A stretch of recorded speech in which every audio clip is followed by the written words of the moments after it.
nagbibigay buhay na bumaba mula sa langit. Mabubuhay magpakailan sino man kumain nito. At ang pagkain ibibigay ko sa kabubuhay ng sanlibutan ay ang aking nilaman. Dahil dito ay nagtalo-talo ang mga Hudyo. Paano maibibigay sa atin ng tao nito ang kanyang laman upang kanin natin? Tanong nila. Kaya't sinabi ni Jesus, tandaan ninyo, maliban kanin ninyo ang laman ng anak ng tao at inumin ang kanyang dugo, hindi kayo magkakaroon ng buhay.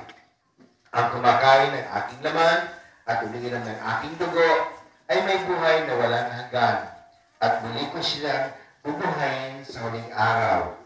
Sapagkat ang aking laman ay tunay na pagkain at ang aking dugo tunay na inumin. Ang kumakain ng aking laman at umiinom ng aking dugo ay nalalahanan sa akin at ako sa kanya. Buhay ang amang nagsugo sa akin at ako'y mabubuhay dahil sa kanya. Kaya di naman ang sinumang kumakain sa akin ay mabubuhay dahil sa akin. Ito ang pagkain mula sa langit.